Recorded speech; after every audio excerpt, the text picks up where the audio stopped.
I stood on the bridge of the Terran Confederation flagship, invincible, my eyes fixed on the contested world below. Helios Prime. A rock barely worth the fuel to reach it, yet here we were, ready to spill blood over this dust ball. The view screen changed, replacing the planet's image with a tactical overlay of our fleet positions. "Admiral Roberts, we've received new intel from our operatives in the outer colonies," my XO, Commander Mitchell, announced. His voice betrayed a hint of tension he couldn't quite hide. "Let's hear it, Commander." Mitchell hesitated, glancing at the other officers on the bridge. I nodded, and he continued. "Sir, unrest is spreading faster than we anticipated. The Concordiate's influence has reached critical mass in at least 3 major systems. They're calling for complete autonomy from Earth." The air on the bridge grew thick with anxiety. I'd seen this coming for years, watched as the cracks in our so-called unified confederation spread like a cancer.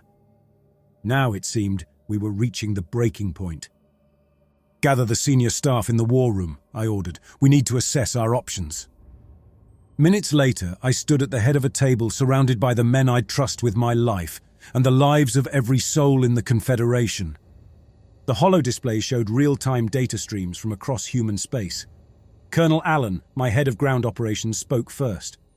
"Admiral, with all due respect, we need to hit these rebel bastards hard and fast. Show them what happens when you defy Earth."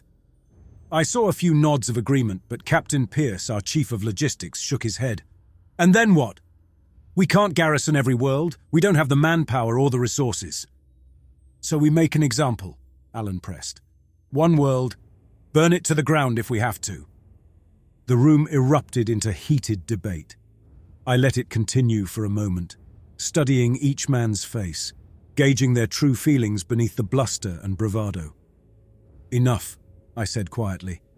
The argument died instantly. "We're not here to discuss scorched earth tactics. Not yet. Our job is to hold this confederation together by whatever means necessary." I called up a galactic map, highlighting the systems where Concordiate influence was strongest. The real threat isn't a few upstart colonies. It's the idea spreading through our ranks, our shipyards, our training academies. The notion that humanity would be better off fractured and divided. Silence fell. We'd all seen the signs, subtle at first, then increasingly blatant.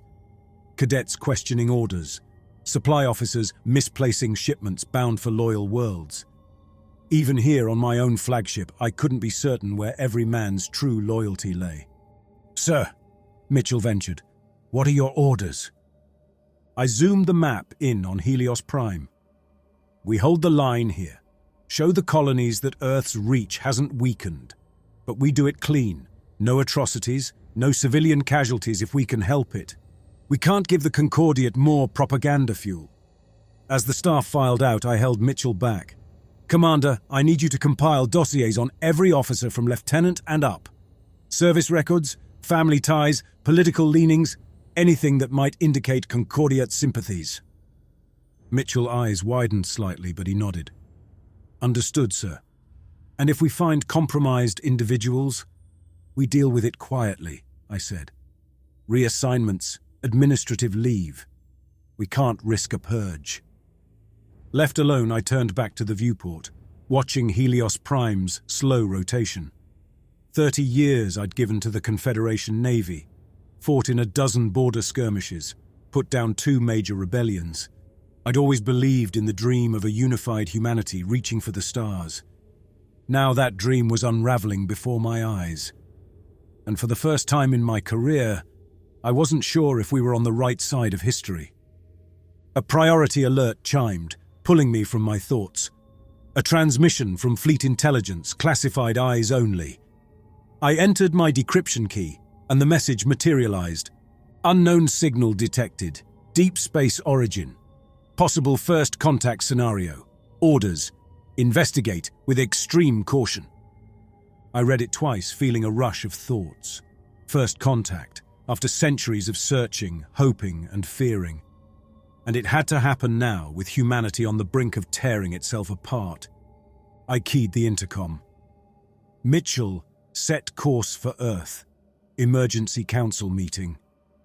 I paused, then added, "And get me a secure line to Dr. Nathan Wang at Ganymede Station. We're going to need the best minds on this." The Invincible dropped out of hyperspace, Earth's orb filling the view screen.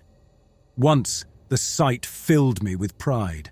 Now, I saw only a fragile illusion of unity, ready to shatter at the slightest impact. "Admiral," Mitchell said, "we've been cleared for high orbit. The Council is assembled and waiting." I nodded, preparing myself for the political minefield ahead. "Have my shuttle prepped. And Mitchell, keep that deep space transmission under wraps. Level 10 classification." "Understood, sir." The descent to the Council complex was tense. Armed escorts flanked my shuttle, a stark reminder of the increased security measures. Not that it would stop a determined insider, I mused grimly. Inside, the circular chamber buzzed with barely contained hostility. Faction representatives from across human space glared at each other across the aisle, old grievances and fresh wounds simmering just beneath the surface. "Order!" Council President Darius Stark's voice boomed through the hall. "We will have order! Admiral Roberts, you have the floor! Report on the situation in the outer colonies!" I stepped to the central podium, acutely aware of the eyes boring into me from all sides. "Council members, the situation is critical. Unrest has spread to key systems, threatening our supply lines and military readiness. The Concordiat's influence..." "Influence?" A sharp voice cut through the murmurs. Marcus Holt, the Concordiat's rising star, stood from his seat. "You mean the will of the people, Admiral. The colonies are tired of Earth's stranglehold." Holt was everything I despised in a politician, charismatic, ambitious, and utterly ruthless. But I couldn't deny his skill at working a crowd. Several representatives nodded in agreement. "The will of the people doesn't justify armed insurrection," I countered. "We have reports of Concordiate sympathizers stockpiling weapons, sabotaging infrastructure." "Lies!" Holt shouted. "Confederation propaganda to justify further oppression." The chamber erupted into chaos. I gripped the podium, fighting the urge to order the whole lot of them thrown out an airlock. This was why we were falling apart, squabbling children playing at galactic politics while real threats loomed. "Enough!" President Stark's amplified voice finally cut through the din. "This bickering solves nothing. Admiral Roberts, what are your recommendations?" I took a breath, choosing my next words carefully. "We need a show of strength in the outer systems, but not overt military action. I propose a series of joint exercises with local defense forces, demonstrating our commitment to mutual security." Holt scoffed. "A thinly veiled occupation." "An opportunity for cooperation," I shot back. "Unless the Concordiate would prefer we leave the colonies defenseless against pirates and hostile alien encounters." That gave him pause. Good. Let him chew on the implications. "There's also the matter of resource allocation," I continued. "Several key colonies are facing shortages due to supply chain disruptions. I recommend..." The rest of the session devolved into mind-numbing debates over quotas, tariffs, and colonial autonomy. Hours passed, and we'd accomplished little beyond widening the rifts between factions. As the council adjourned, Holt approached me, his trademark smirk firmly in place. "Quite the performance, Admiral, but we both know you're just delaying the inevitable. The age of Earth's dominance is over." I met his gaze coldly. "Careful, Holt. Treason's still a capital offense." He laughed. "Come now, we're all friends here. Besides, you'll need allies in the coming storm. When it all falls apart, remember the Concordiate rewards those who choose the right side of history." I watched him saunter away, my jaw clenched. The man was a snake, but he wasn't wrong about the coming storm. And I had a sinking feeling today's posturing was just the calm before it broke. "Admiral Roberts?" A young aide approached cautiously. "There's a secure communication for you. Eyes only." I nodded, following him to a private comm booth. The encryption protocols were the highest I'd seen outside of Fleet Command. When the connection stabilized, I found myself face to face with Colonel Garrett, my most trusted intelligence officer. Sir. Garrett's voice was tight with tension. We've uncovered something. A plot. It goes deep. Concordiat infiltrators in key positions across the fleet. They're planning a coup. My blood ran cold. How soon? Weeks, maybe days. We're still piecing it together, but it's big. And, sir, we have reason to believe they know about the deep space transmission. They're accelerating their timetable. I cursed under my breath. Send me everything you have. Encrypted, isolated channels only. Trust no one outside your direct team, understood? Yes, sir. Be careful. We don't know how far this goes. The connection cut out, leaving me alone with the weight of this new knowledge. A coup. The Concordiat was making its move, and that damned alien transmission might have just lit the fuse. I stepped out of the booth. I needed to get back to the Invincible, to my crew. We had to move fast, but carefully. One wrong step, and we'd plunge the entire Confederation into civil war. As I strode towards the shuttle bay, a priority alert chimed on my secure comm. The Council had made their decision. I was to lead a task force to investigate the source of the mysterious transmission. I almost laughed. Here we were on the brink of tearing ourselves apart, and they wanted me to go chasing aliens. But then a thought struck me. Maybe this was exactly what we needed. A common purpose, a potential threat to unite against. Or, a traitorous voice whispered, the perfect opportunity for the Concordiat to seize power while Earth's strongest forces were away. I boarded my shuttle, barking orders to the pilot. Get me back to the Invincible. Priority clearance, fastest route. As we broke atmosphere, I stared out at the stars. Somewhere out there, an unknown intelligence was reaching out to us. And here we were, too busy fighting amongst ourselves to even listen. Humanity stood at a crossroads, all right. I just hoped we'd choose a path that didn't lead to our own extinction. Upon returning to the Invincible, I immediately initiated our contingency protocols. Trusted officers were briefed on the potential coup, security measures tightened, and communication channels locked down. But even as we prepared for internal threats, the Council's orders loomed large. The deep space mission couldn't wait. I handpicked a skeleton crew from those I trusted most, leaving the bulk of my loyal forces to safeguard the fleet. It pained me to leave the Invincible, but this mission required a different approach. The Horizon, a state-of-the-art exploration vessel, was quietly requisitioned from Ganymede Station. Under the cover of a routine patrol, we transferred essential personnel and equipment.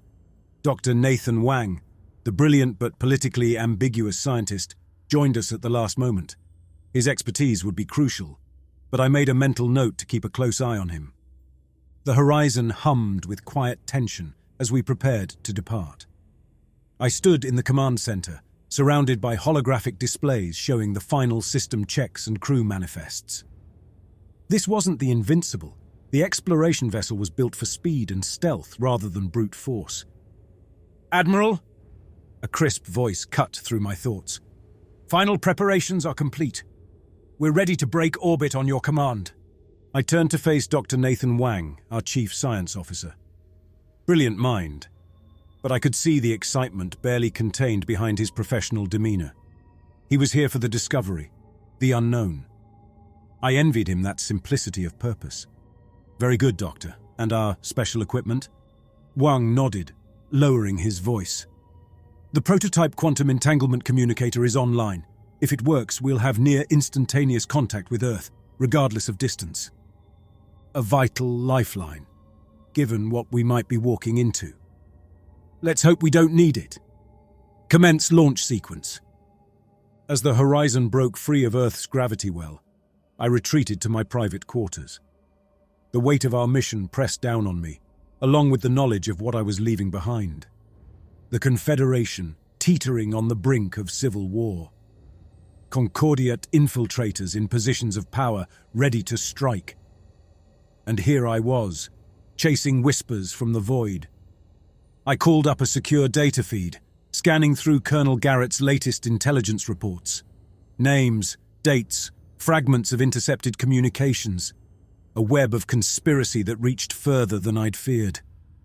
My fists clenched involuntarily. I should be there, rooting out the traitors, holding the line against chaos. A knock at the door interrupted my brooding. "Enter," I called, closing the classified files. Commander Reardon, my head of security, stepped inside, a career soldier, built like a bulkhead and about as expressive. "Sir, I've completed my assessment of the crew. There are concerns." I gestured for him to continue. 3 of the engineering staff have family ties to known Concordiat sympathizers. Our pilot served under a captain currently under investigation for sedition. And Dr. Wang, his political leanings are unclear, but he's had multiple contacts with frontier world separatists. I absorbed the information. Recommendations: confine them to quarters. Or better yet, turn this ship around and get a crew we can trust. Part of me wanted to agree, but we didn't have that luxury. No, we proceed as planned, but I want round-the-clock surveillance on all of them. Any hint of sabotage or unauthorized communications, you take them down hard. Understood? Reardon nodded grimly. Yes, sir. As he left, I turned back to the viewport, watching familiar stars give way to the unknown. The mission brief replayed in my mind. Investigate the source of the transmission, establish contact if possible, but under no circumstances reveal Earth's location or the full extent of human civilization. Simple objectives. If only the reality were so clean. We pushed deeper into uncharted space. The crew grew restless, the initial excitement of our mission giving way to the monotony of void travel. I made a point of being visible, eating in the mess hall, observing drills, letting them see that Admiral Jack Roberts was flesh and blood, not just a name on their orders. It was during one of these meals that the ship's AI chimed an alert. "Admiral to the bridge. Anomaly detected." I was on my feet instantly, striding through corridors that parted before me. On the bridge, Wang was hovering over a console, his eyes wide with fear and wonder. "Sir, we're detecting massive gravitational distortions and extremely high radiation spikes." The main view screen activated, showing a roiling mass of energy. At its heart, a shape began to coalesce. Geometric, precise, utterly alien. "Life signs?" I asked, my mouth suddenly dry. "Inconclusive. But, sir, the energy output, it's artificial, controlled. We're looking at technology centuries beyond our own." A hush fell over the bridge. This was it. First contact. The moment humanity had dreamed of and dreaded, in equal measure. "Tactical analysis," I ordered, turning to Reardon. His face looked stern. "If those energy readings are accurate, they could swat us like a fly. Our weapons would be useless." I nodded, considering our options. Run, hide. Neither seemed likely to succeed, which left. "Open a channel," I said. "All frequencies." Wang looked at me, startled. "Sir, the mission parameters." "To hell with the parameters," I growled. "We're here now. Might as well introduce ourselves." As Wang worked to establish communication, I stared at the alien vessel. In that moment, all the political maneuvering, the threat of civil war, seemed petty and small. Whatever came next would change the course of human history forever. The view screen crackled with static, then cleared, and we found ourselves face to face with the unknown. The alien vessel emerged before us, a construct of shimmering surfaces that seemed to warp the fabric of space around it. On the view screen, static gave way to not a face, not in any sense we understood, but a shifting pattern of light and color. "This is Admiral Thomas Roberts of the Terran Confederation vessel Horizon. We come in peace, seeking dialogue and mutual understanding." For a long moment, there was nothing but silence. Then, a sound. Part music, part mathematics, carrying information our translators struggled to decipher. Wang's eyes were wide as he worked at his console. "Sir, I think they're responding. But the language, the concepts, Keep working on it. In the meantime, let's try something simpler. I instructed the computer to transmit a series of prime numbers, followed by basic mathematical equations. It was rudimentary, but it had to start somewhere.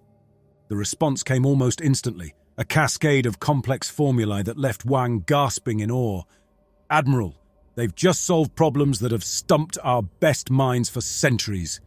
The level of intelligence we're dealing with..." "I get the picture, Doctor," I cut him off. "Can we establish any kind of meaningful communication?" Before Wang could answer, the alien transmission changed. The view screen filled with images, star maps, diagrams of DNA, schematics of technology, and then something that made my blood run cold. Detailed scans of Earth, our defense systems, fleet deployments. "How the hell did they get this?" Reardon snarled, reaching for his sidearm as if he could shoot the images away. I raised a hand to calm him. "They're not threatening us. This is an exchange. They're showing us they already know about us, maybe as a sign of trust. Or to demonstrate their power," Reardon countered. He wasn't wrong. These beings had been watching us, studying us, for who knows how long, and we'd never had a clue. "Sir," Wang interrupted, "I think I've cracked part of their language. They're inviting us to board their vessel." A heavy silence fell over the bridge. Every instinct honed over decades of military service screamed that this was a trap. But the rational part of my mind knew that if these beings wanted us dead, we'd already be space dust. "Assemble a boarding party," I ordered. "Full environmental suits, minimal weapons. I'll lead it myself." Reardon stepped forward. "Sir, I must object. The risk is mine to take, Commander." I cut him off. "You'll remain here in command of the Horizon. If anything goes wrong, your orders are to break contact and return to Earth with all possible speed. Understood?" He nodded stiffly, clearly unhappy but bound by duty to obey. Here we were, on the brink of civil war back home, and now faced with a civilization that could probably swat our entire species like an insect if they chose. The airlock cycled and we stepped inside. Gravity shifted unpredictably, corridors seemed to rearrange themselves as we watched. It was like walking through a dream, or a nightmare. And in the distance, our hosts approached. They were not what I expected. Humanoids, but composed of swirling energy rather than flesh. Streams of light reached forward, exploring our suits, our weapons, our very minds. And then a voice, not spoken, but somehow resonating directly in our thoughts. "Welcome, children of Earth. We have waited long for this moment." The sheer power behind those words nearly brought me to my knees. I steeled myself, forcing calm into my voice. "On behalf of humanity, we are honored to meet you. May I ask, who are you? Where do you come from?" A ripple passed through the beings, almost like laughter. "Who we are is complicated. As for where we come from, that is why we have sought you out. We come from Earth, Admiral Roberts. Or rather, we come from those who left Earth long ago." "I don't understand. Are you saying you're human?" "We were, once. Now we are. Something more. Evolution, technology, the fabric of the universe. We have merged with it all. And now we have returned to our ancestral home." The implications hit me. These weren't aliens. They were our own descendants, so far advanced we couldn't even comprehend them. As if sensing my thoughts, the being continued.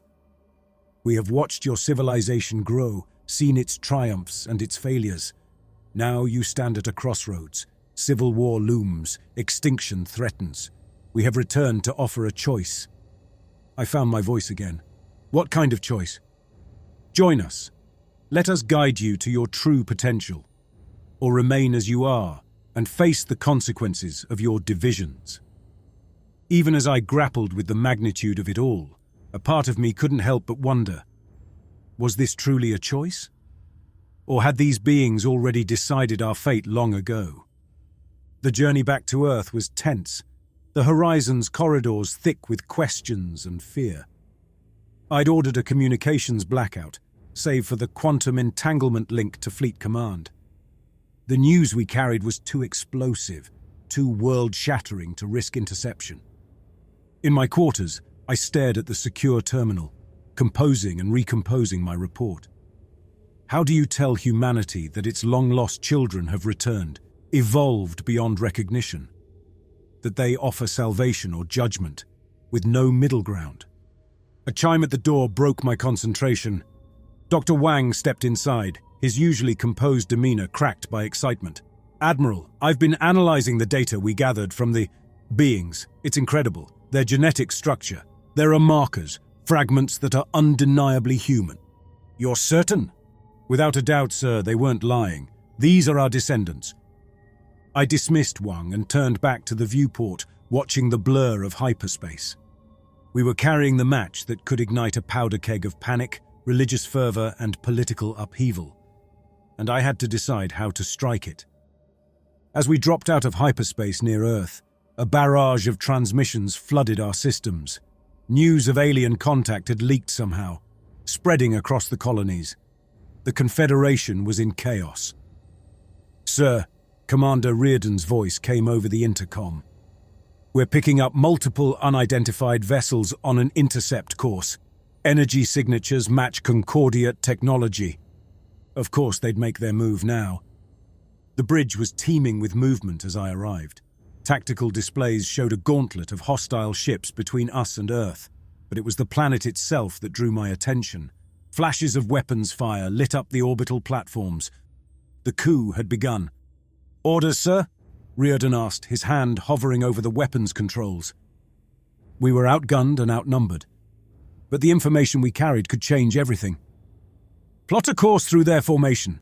Full power to shields and engines. We need to reach the surface." "Sir, with all due respect, that's suicide," Reardon protested. "Maybe," I conceded, "but it's our only shot. Transmit our findings to Fleet Command on all emergency channels. If we don't make it, someone needs to know what's coming." The horizon plunged into the fray. I gripped the command chair, barking orders and watching our shields slowly fail. "Admiral," Wang called out, "I'm detecting a massive energy buildup. It's them. The beings we encountered." Space itself seemed to tear open. The alien vessel materialized between us and the Concordiate fleet. For a moment, everything froze.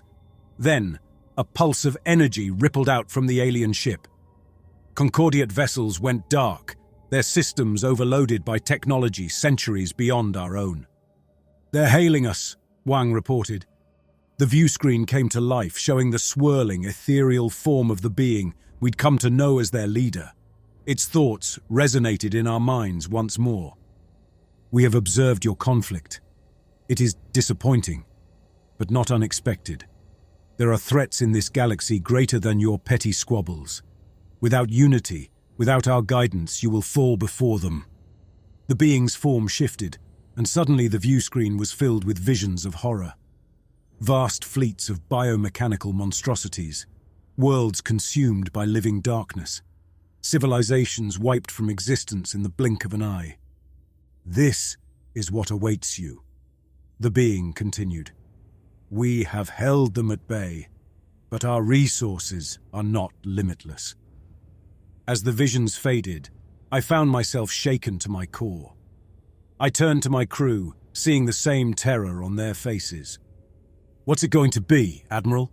Reardon asked. "Unity under the guidance of these evolved humans, or facing cosmic horrors alone?" Neither option sat well with me, but the choice was clear. "Open a channel to all Earth forces and the Concordiate fleet," I ordered. "It's time humanity learned the truth and made this choice together." The transmission light blinked on and I began to speak, my words carrying the weight of humanity's future. "People of Earth, of all human colonies, I bring news that will change everything." The aftermath of my broadcast was chaos. Earth's orbital platforms erupted into a frenzy of activity, ships from all factions scrambling to secure strategic positions. On the planet below, riots broke out in major cities as the news spread. "Admiral," Reardon's voice cut through the din on the bridge, "we're receiving multiple hails. Everyone wants to speak with you." I grimaced. Root them through. It's time to face the music. The hours that followed were consumed by negotiations, accusations, and calls for substantiation.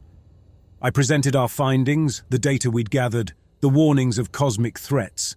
Some listened with growing horror. Others dismissed it as elaborate deception. Through it all, the alien vessel, our descendant's ship, hung in orbit. As the debates raged, a priority alert cut through the chatter. Admiral Roberts, a grim-faced general, appeared on the main screen. We've lost contact with the Proxima Centauri shipyards. Last transmission reported multiple unidentified vessels on approach. My heart skipped a beat.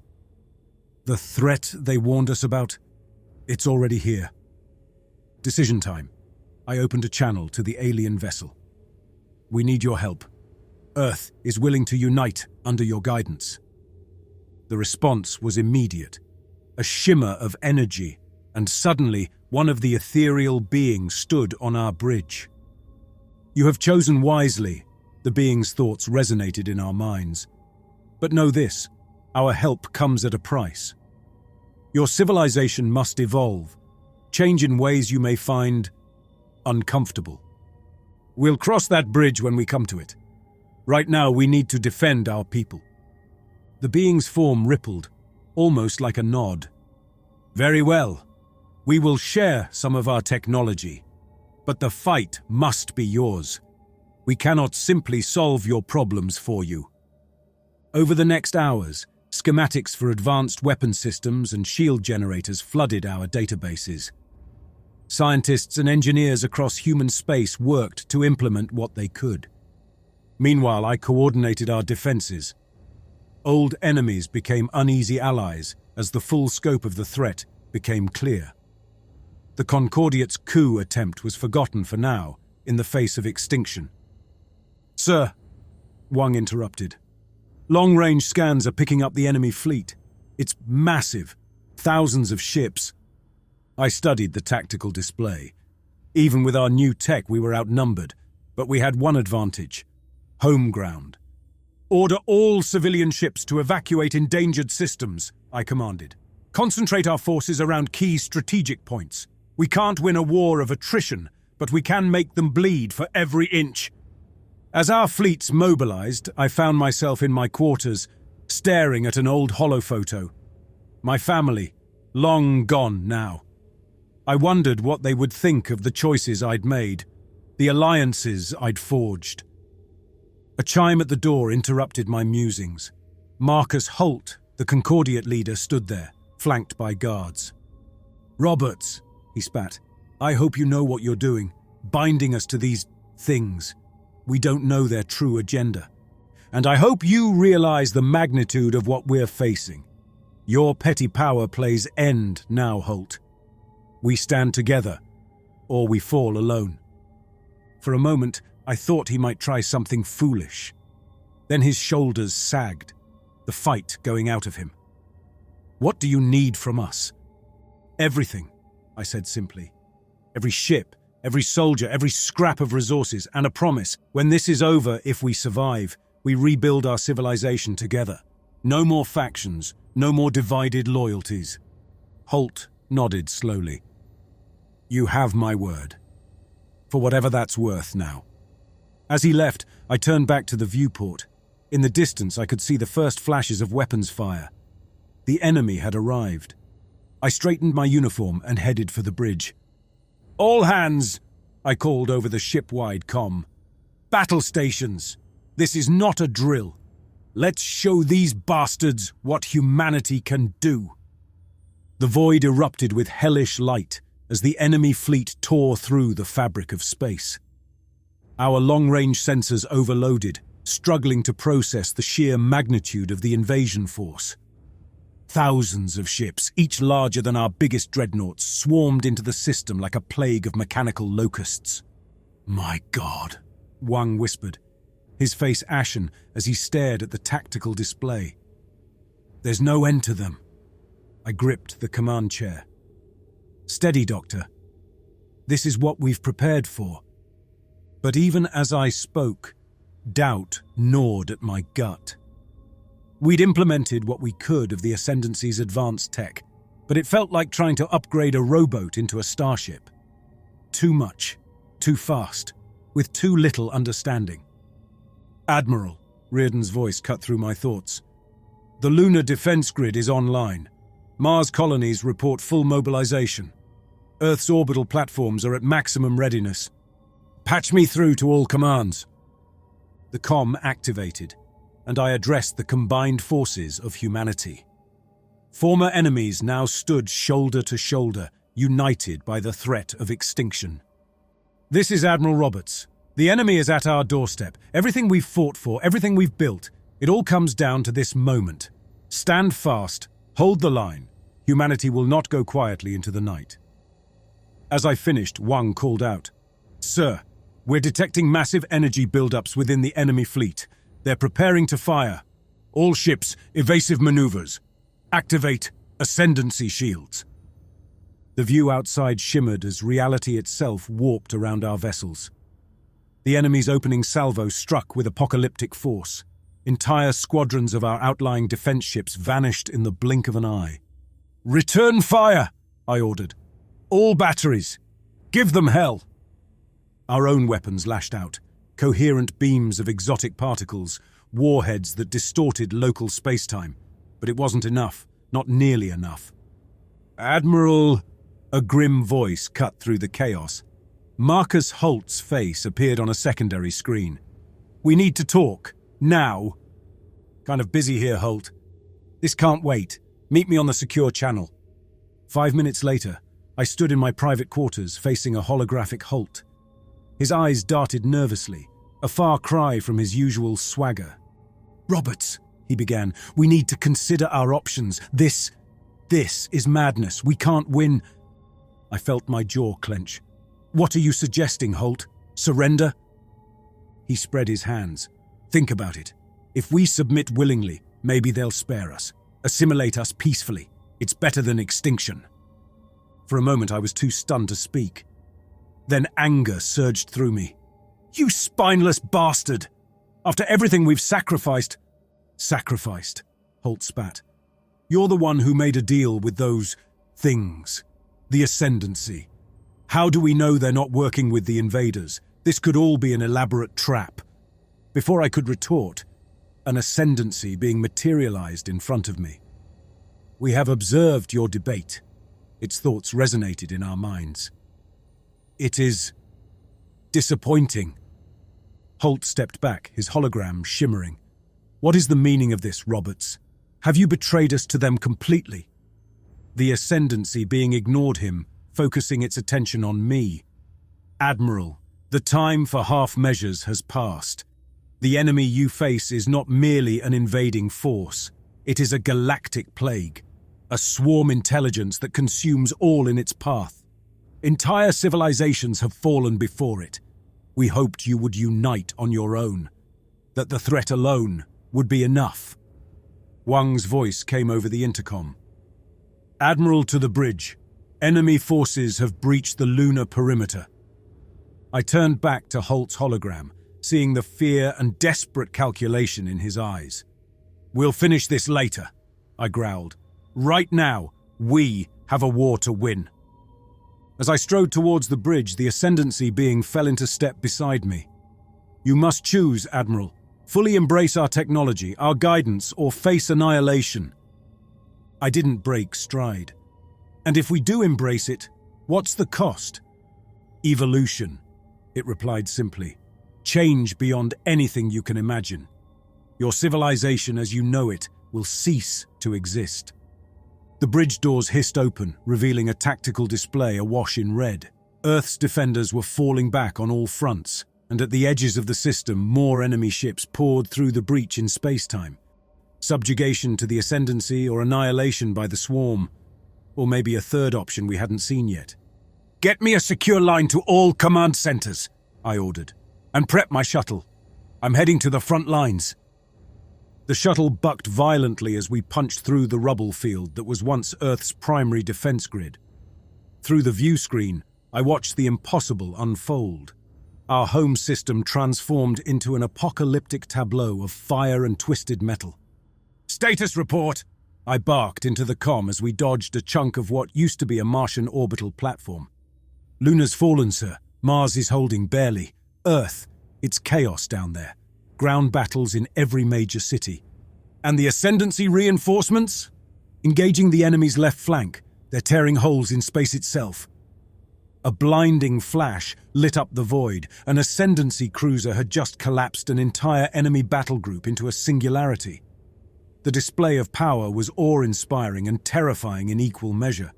We docked with the command center grafted onto an asteroid in high Earth orbit. As I stepped onto the command deck, all eyes turned to me. Human, Ascendancy, and everything in between. The weight of their expectations was almost physical. "Sir," Reardon approached, his usually stoic face lined with exhaustion. "We're barely holding the line. The enemy adapts faster than we can counter, and we're detecting something massive approaching from the system's edge. Patch me through to all commands. It's time to implement Endline Protocol." A hush fell over the room. Endline Protocol. Our last, desperate gambit. "This is Admiral Roberts." My voice rang out across what remained of our forces. "The enemy thinks they have us beaten. They're wrong. Initiate Endline Protocol. All ships with Ascendancy upgrades form up on my position. The rest fall back to the predetermined coordinates." As our fleet reorganized, I turned to the Ascendancy being that had become my silent shadow. "You know what we're attempting. Will it work?" The being's form shimmered, an approximation of a shrug. "The outcome is uncertain, but the alternative is annihilation." The massive signature Reardon had detected resolved into a nightmarish form, a planet-sized mass of metal and flesh. The swarm's core intelligence. "All ships," I commanded, "converge on the target, fire at will." Ascendancy weapons collided with the swarm's defenses. I coordinated our assault with every ounce of tactical acumen I possessed, trying to find patterns in the chaos, weaknesses in the swarm's seemingly impenetrable defense. Through the flashing displays I saw the impossible, Concordiate ships firing on our own forces. Holt's face appeared on a cracked screen, his eyes wild with fear and triumph. "It's over, Roberts. I've made a deal. Humanity will survive under my leadership." Rage and disbelief warred within me. Even now, at the brink of extinction, the bastard was playing political games. "Reardon," I snarled, "deal with the traitors. I'm taking a strike team into that thing." "Sir?" Reardon's eyes widened. "That's suicide." I managed a grim smile. "Probably. But the Ascendancy tech we've integrated, it might be just enough to get us inside, if we can destroy the core from within." Understanding dawned on his face. He snapped a crisp salute. "It's been an honor, Admiral." As I assembled a small team of our best, the Ascendancy being approached. "We will accompany you," it stated simply. "Our fates are intertwined now." Our small craft, more Ascendancy than human now, pierced the swarm's outer defenses. Reality twisted around us as we phased through layers of biomechanical horror, and then we were inside. The core of the swarm intelligence. It was a nightmare realm of flesh and crackling energy, the collected consciousness of countless assimilated species screaming in our minds. "Plant the charges," I ordered, my voice sounding distant and strange in this place. "Charge 1 set," came the first call. "Charge 2 in place," followed moments later. As they worked, I felt the swarm's awareness shift. Tendrils of biomechanical horror began to coalesce, reaching for us. The last charge clicked into place just as the first tendril lashed out, impaling one of my men. His scream cut off abruptly as he was pulled into the mass. We ran through corridors of living metal, the swarm fully awakened to our presence now. Behind us, I could hear the screeching of pursuing monstrosities.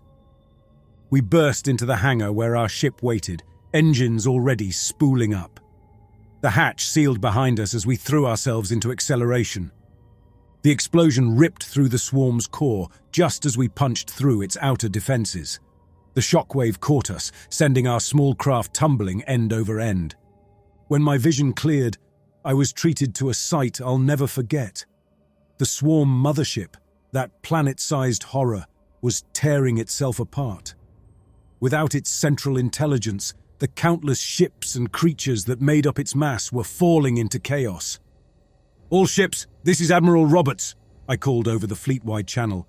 "The enemy's core has been destroyed. Press the attack. Victory is within our grasp." What followed was a slaughter. The remaining swarm forces, robbed of their guiding intelligence, fell before our combined might. As the last enemy ships were mopped up, a priority alert flashed across my screen. Concordiate vessels were attacking our rear lines. "Halt!" I growled. Even in victory, the bastard couldn't resist one last grab for power. I ordered our forces to surround the traitors. It didn't take long. Without the chaos of the main battle to hide in, Holt's ships were quickly outmatched. "Surrender now!" I transmitted on an open channel. "Or be destroyed." For a tense moment, I thought he might choose destruction. Then, one by one, the Concordiate ships powered down their weapons. Holt was brought before me in chains, his earlier bravado replaced by sullen defeat. "You've doomed us all, Roberts," he spat. "Those things," he gestured at a nearby ascendancy being, "they'll change us into something we were never meant to be." I regarded him coldly. "As opposed to the extinction you were ready to embrace, you'll stand trial for your crimes, Holt. Let history judge us both." As he was led away, I turned my attention to the monumental task ahead. The swarm was defeated, but the cost had been astronomical. Entire worlds lay in ruins. Our fleet was a battered shadow of its former self. "Admiral," Wang's voice cut through my thoughts. "The Ascendancy representatives are requesting a meeting. They say it's time to collect on their bargain." In a chamber hastily converted for the purpose, I faced the assembled Ascendancy beings. "You have proven yourselves worthy successors," their thoughts resonated in my mind. "But the journey is not complete. To survive in this galaxy, to face the threats that lurk in the dark between stars, you must evolve." "What exactly does that mean?" "Your physical forms are limited, your minds constrained. We will guide you to transcend these limitations, to become as we are." The implications were staggering. The end of humanity as we knew it, but also, perhaps, the key to our survival in a hostile universe. I thought of Earth, of the colonies we'd fought so hard to protect, of the billions dead and the ragged remnant of our species that remained. "We accept your offer," I said, "but on one condition. This evolution must be a choice for each individual. No one will be forced to change against their will." The beings seemed to consider this for a moment, then nodded. "Acceptable. The process will take time. Generations, perhaps. But in the end, you will thank us." As I left the chamber, I was met by Wang and Riordan. "Is it done?" Wang asked. "It's done. Spread the word. Every human gets to choose, remain as we are, or embrace the change the Ascendancy offers." Riordan's brow furrowed. "And you, sir? What will you choose?" I looked out at the stars, so different from the constellations I'd grown up with. "I'll be the first," I said quietly. "Someone has to lead the way." As I walked towards the medbay where the first transformations would take place, I reflected on the journey that had brought us here. We'd faced extinction and emerged victorious, but at a cost none of us could have imagined. The dawn of our new era was breaking, uncertain and alien. But it was ours to shape. Whatever we became, however we changed, one thing would remain constant: the indomitable spirit that had carried us this far.